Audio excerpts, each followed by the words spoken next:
could have told you this. Several reasons as to why he is one of the worst celebrities ever, if not the worst celebrity. He abuses his power on a daily basis. He steals from people. He literally uses his position to like bully people out of movies and stuff like that. And here's the other thing too, is that he wants to pretend like he's some deep spiritually connected person when in truth he's just an egomaniacal asshat who loves it when people talk good about him, and that's it. So he's a celebrity. That's the gist of it. As with most celebrities out there, but Seagal is a special kind of breed of just dirtbag. And the man wants to pretend like he is some great martial artist. My dude, you practice Aikido, which is the Amy Schumer of martial arts. You're not impressing anybody. I mean, hell. I'm not going to say that the man isn't dedicated to his craft, but when you are just an absolutely irredeemable piece of shit like Steven Seagal, I don't really care like how long you dedicated time to your craft. I'm sure there's a lot of people out there who be like, man, R. Kelly's one of the greatest songwriters ever. But, and if you won't admit like how bad of a person R. Kelly is, then, you know, you're blinded by the light. So that's on you. And there's people out there who still defend Steven Seagal. He's like, no, man, Steven Seagal's a total badass. You should see his movies. Like, I've seen his movies. They're god-awful. And I lose brain cells every time I watch one. Like, literally, I can feel my brain trying to dig its way out of the back of my skull. Just being around, just, like, watching anything to do with Steven Seagal. And yet, here I am watching a video by Sunny D2 talking about how Steven Seagal became Hollywood's worst celebrity. Y'all have any opinions about Steven Seagal? He's a goofy mofo. How about you, Kate? Am I supposed to know who this person is? There you go. That's basically how it should be. Think you'll recognize him when you see him. Bunch of shitty action movies from like the 90s and 2000s and 2010s. He's just... Plus a fake show where he pretends to be a cop. Yeah, then there's that too. Alright. I know. Oh, that's alright, CJ. Calliope. You can't get down. Alright. Y'all ready? It's okay. Oh. Y'all ready? Yep. Here we go. He killed a family's 1-year-old puppy dog and stole money from a kid in a wheelchair. Steven Seagal has such a comically terrible history, he now simply refuses to face it. I wonder how you deal with all that.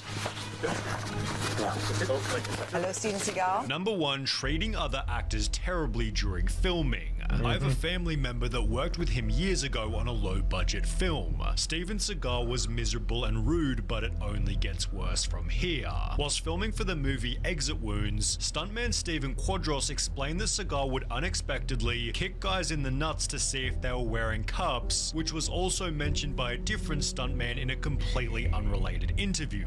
The first thing he's gonna do is kick you in the nuts. He's like, oh hey, we're wearing a cup? Well, he's just gonna pop you in the nuts. That's the first thing he does. One comment stated, I actually know a few stuntmen and actors who've worked with Seagal, and they all echo the same thing about him, one of whom might have been Stephen Lambert, who stated Seagal became more unpredictable during his fight scenes. He's notorious of breaking people's arms, legs, ribs. As he'd actually punch and hit other actors to make the fights look real. He was actually hitting the stuntmen like for real? Yeah, he's known for that. To make matters worse, protective equipment wasn't allowed on set. There's nothing wrong with putting on pads. They would say no, because he wouldn't allow it. And it's therefore no surprise that during one scene, Seagal injured DMX's shoulder during the fight, so X had to take a few days off. Even worse was when Seagal put a stuntman in hospital. And he beat the shit out of the guy and smashed his face to the mirror multiple times. He went over the top to the point that sent the guy to the hospital. Which isn't surprising given he was this rough while filming a YouTube video.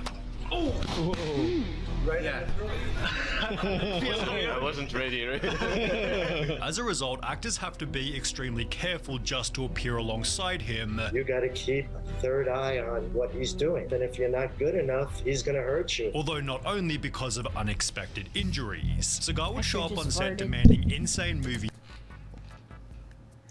How Asher Malachi became a domestic terrorist. That's Sunny V2's next video. That's a joke, by the way. changes. Calls the director, he's like, we're changing the scene. We're gonna do the scene in Arabic. He's gonna teach me. And he's like, put this camera here, put this camera here. And I was like, everybody's like, what? While Stephen Tobolowsky told a funny story where Seagal randomly stopped acting on set due to an unexpected crisis. Steven Seagal has had a spiritual awakening. He decided that he doesn't want to kill people anymore in movies. And Steven says, I think it's just bad that we keep putting this violence into the world. This resulted in a $14 million lawsuit claiming that Seagal not only regularly showed up late and left early, but also made regular unauthorized changes to the script and dialogue, which could result in the loss of millions of dollars because parts of the film's plot that were promised now cannot be delivered to the film buyers. Seagal was sued for another $60 million after repeating his actions on 4 other sets, justifying his lack of effort with the worst excuse you'll ever hear. Seagal backed out because his Buddhist guru known as Mukara said the films would create bad karma, perhaps because Seagal's also been exposed for exaggerating his skills as a fighter. Steven Seagal is in fact a black belt martial artist, however his martial art of choice Aikido has been heavily criticized for being one of those mostly impractical martial arts that has extremely limited application in real life scenarios. Yeah. He is a legitimate Aikido black belt, but the martial art is the questionable thing. A Reddit comment describes Seagal's martial art to be kind of a cult with fake telegraphed attacks. The attackers are just there to make the master look good, which is exactly what's shown in this video, where Seagal's attackers just fall to the floor to make him look good for the crowd. Unfortunately, people don't voluntarily flip over in the real world. This makes pro wrestling look real, wonderfully choreographed. Fighting is always easier when your opponent cooperates. It's therefore no surprise Seagal has no professional fighting record. Who never made us a keto? So I disagree with that statement. There was one time he actually challenged someone to a legitimate like fight where, you know, he offered the guy, he was just like, yeah, no one can choke me out. I got a move that I do that no one can chop me out, or no one can choke me out. And Steven's just, and the guy was just like, okay, Steven, I'll give it a shot. And then basically they fight. Guy gets Steven in a rear naked choke. And Steven Seagal, just with his right hand, just, well, pow, chops the guy in the balls. That was his move. And the thing about it is, this guy that he chopped in the balls is Gene LaBelle, one of the most, like decorated judo practitioners in American history. This guy's been hitting the balls, he's been bitten, he's had his arm broken, and he never stopped. So when Steven did that, Gene LaBelle, instead of being like, oh, you hit me in the balls, oh, instead was just like, okay. And just tightened up even more. And Steven Seagal then pissed and shit himself. And he passed out. Yeah, so there you go. And also, Gene LaBelle taught Ronda Rousey, Miss early female MMA here. She was like one of Gene LaBelle's students. so coming in the cage is a world champion with a background in Aikido. You never heard that once. Have you ever heard that once? It's for a reason. But he did claim that he'd taught Anderson Silva how to do a highly specialized move. No. The leg kick. I started teaching him kicks that I thought he could really hurt people with, and at that point I knew he was going to start to really make these kicks, work. He created the front kick. Did he invent the wheel too? In response, Anderson Silva made a video mocking Steven Seagal's fighting, although there was one more attempt by Seagal to prove he could actually fight. Whilst on set for the movie Out for Justice, Seagal claimed that due to his Aikido training, he couldn't possibly be choked unconscious. The challenge was taken up by martial artists. Yes! Jean LaBelle, who not only choked Seagal out instantly, but also caused Seagal to soil himself in the moments he was blacking out.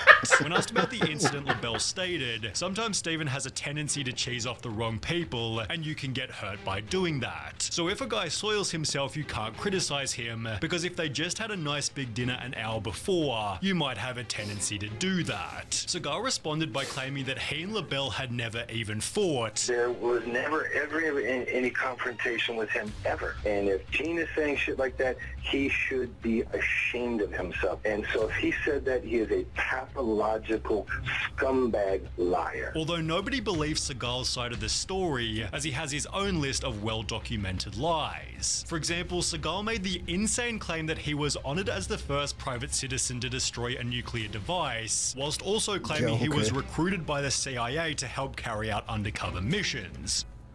The first private citizen to voluntarily destroy a nuclear bomb. I'm sorry, was Steven Seagal around in 1962? Because that was the first time that happened. Was Steven Seagal around in 1962? I don't think so. Or he's probably born, but in no way in hell he was like actually there and helped destroy it. It explained, "You could say that I became an advisor to several CIA agents in the field, and through my friends in the CIA met many powerful people." Did you know if you freaking Google Steven Seagal, it comes up with the title Steven Seagal, Special Representative for Russia, U.S. Cultural Links, Cultural and Historical Heritage? Yes, because he went over to Russia, became really good friends with Vladimir Putin, yes, and he basically was given that job by Vladimir Putin. What year did you say the first one was dismantled? 62, I think. He would have been 10 years old. That was when they started like disarming like all the old nuclear bombs from like World War II, or like from like the World War II era, like afterwards. Anyway. Although an investigation by a magazine found these claims were completely bogus. It also dispelled the myth that Seagal once fought the Yakuza in his dojo, as the magazine interviewed Seagal's ex-wife who stated it's a lie. He once chased a few drunks away from the dojo, but never was involved with the Yakuza. Similarly, Seagal made the claim that he was a tough kid who was feared by others, yet this was dispelled by his own mother who stated her son was frail and suffered from asthma. He was a puny kid back then, although Seagal had a plan to clarify exactly what was fact and fiction. He'd post a Reddit Ask Me Anything, likely expecting normal questions. However, the responses would only deepen the past that was already haunting him. What kind of pants were you wearing when Jean LaBelle choked you unconscious and caused you to shit your pants? I personally know a stuntman who had all of his front teeth knocked out by you and said you didn't even apologize. Why did you do that? Can you explain how you developed the front kick that Anderson Silva used in his UFC fight? Although there was one more question that was worse than any other. Hey there, I went to the same junior high school as you in Fullerton, CA many years later. Heard some stories. The one I would like to ask you about is when your social studies teacher caught you stealing lunch money from a kid in a wheelchair. True, I didn't make this up. Seagal understandably avoided the damning questions. However, by answering some of the easy ones, he'd introduce another flaw: his massive ego. What is your current biggest drive that motivates you? I am a champion and I want to remain a champion. Seagal's overinflated self-image was best shown in this interview, where he'd implied that Van Damme wasn't a good martial artist. I think that that's a matter of opinion, that he was a champion anywhere.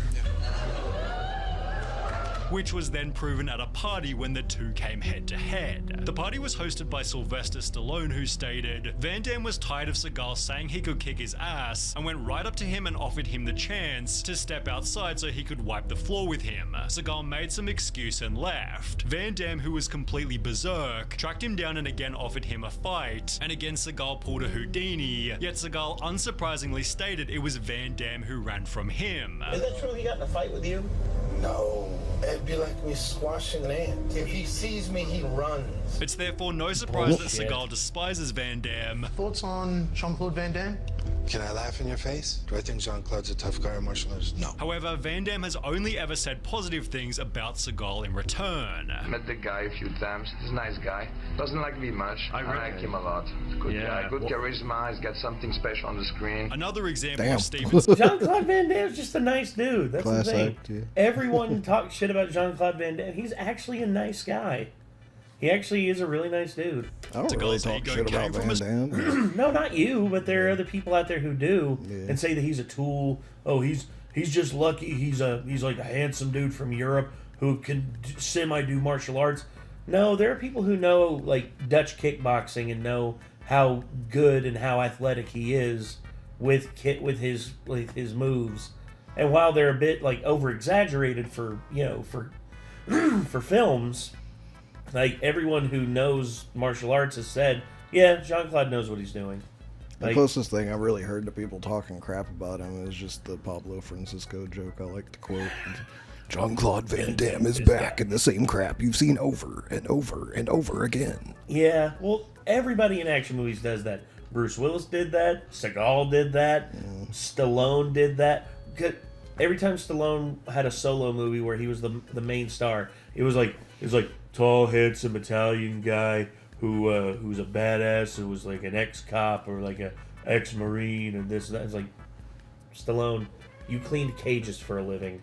Lion cages. You're okay. Yeah, you shovel big cat shit. You're not an ex-cop or an ex-marine. It's a movie.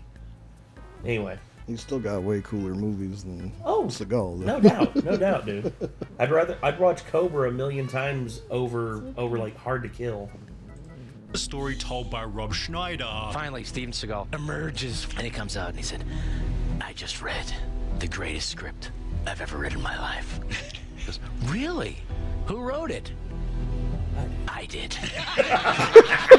Which only becomes funnier once you realize that said best script ever was for his terrible performance on Saturday Night Live. Listen to me carefully. I don't want you to talk about anything to me anymore. I don't want you to say my name anymore. With atrocious lines such as that one, it's no surprise a long-term SNL employee called Seagal worst host by lapped every bad host. However, Seagal's hosting of another show somehow ended even worse. In 2009, Seagal told the LA Times he'd apparently been a policeman for more than 20 years, proving this by showing a black and white photo of him raising his right hand in what looks like a swearing-in ceremony, creating the impression it was taken when he first joined the department. At closer inspection, however, it appears the photo was taken 20 years and at least 20 pounds after the fact, casting doubt on whether Seagal had ever been part of the force. Regardless, this led Seagal to create a show called Lawman, where he and his crew went around apprehending criminals, often done with excessive force to make for enjoyable viewing. Well, in one episode, Seagal attempts to break up an illegal cockfighting operation by raiding a house with a tank with the goal of freeing the animals. Animal cruelty is one of my pet peeves. However, after doing so, the property's owner Jesus Sanchez Rivera quickly filed a $100,000 lawsuit which claims that more than 100 prize chickens being bred for show were killed by Seagal and his colleagues. An 11-month-old puppy was also shot and killed during the early morning raid. Jesus. Seagal responded by stating, "I've been called a lot of things in my career, some of them not so kind. But to be labeled an animal abuser is beyond the pale and that is simply a role I will not accept." While another policeman stated if my deputies, or Posseman Seagal for that matter, had done something so awful like shooting a family dog, then where are the photos to prove it? It seemed for the first time ever Seagal wasn't actually lying. However, there was one more lawsuit that would end the show completely. In mid-2010, Steven Seagal was sued for sex trafficking, which became one of so many different allegations, it's genuinely difficult to count them all. On the set of 1991 Out for Justice, 4 different women quit during filming due to Seagal's continued piggery, while one of the stuntmen from earlier told an equally creepy story. There's this girl sitting in a tub. She's wearing bikini, and I'm gonna have to take her upstairs. Okay. Sorry about that, everybody. Kate had to play a game of Operation Kitty Drop-Off because CJ couldn't be contained. She's like Miley Cyrus. She can't be tamed. Yeah, so... she could sense the unscratched leather. Oh, gosh. Yeah, that's the thing. She's like, I won't That's scratch the it. reason why I wasn't letting her go. It's not that I was like... I just didn't want her to scratch up the chairs. Because I knew that that's what she was wanting to do. That's one of her favorite things to do. Yes, it is. And honestly, yeah, it's just one of those things. And she's a good cat. She can't get away from those tendencies to just be like, and stretch and scratch. She wants to express her artistic self onto the furniture. Yes, she does. Anyway, sorry about that, everybody. So, just less than a minute left in this.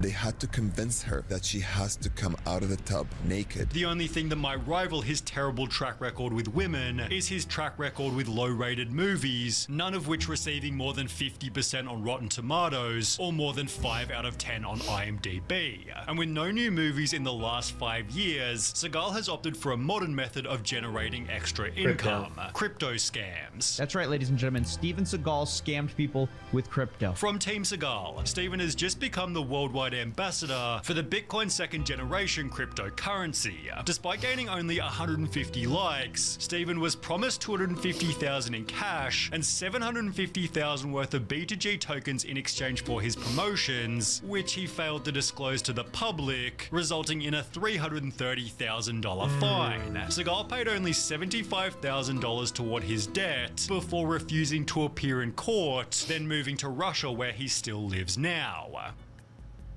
Yeah. Also, he killed a family. Oh shoot! I was gonna talk about his like horrible hair plugs. Then moving to Russia. Oh my gosh! I wonder how much work he's had done over in Russia. And Vladimir Putin is just like, he's like, Steven, do you need more surgery? Yeah, I need more surgery. Okay, more free surgery for Mr. Seagal.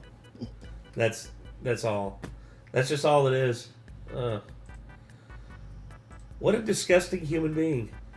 What a horrible person. Basically, it reaffirms my belief that he is literally a garbage person. And he lives in Russia now, and if I have any say, it's just like, I hope he stays over there. Never to return. Well, can't say his life hasn't been interesting. Albeit, what's the point of an interesting life whenever it's just filled with absolute chicanery? Yeah. Well, I ain't got nothing else to add to this. The less I talk about Steven Seagal, the happier I'll be. So anyway, y'all got anything to add? Anything to say? No. All right. Nah, he's just worse than I thought he was. Oh yeah. Well, that's gonna do it. So until next time, I'm Nate. I'm Kate. I am Nick. Y'all be good people. Bye-bye.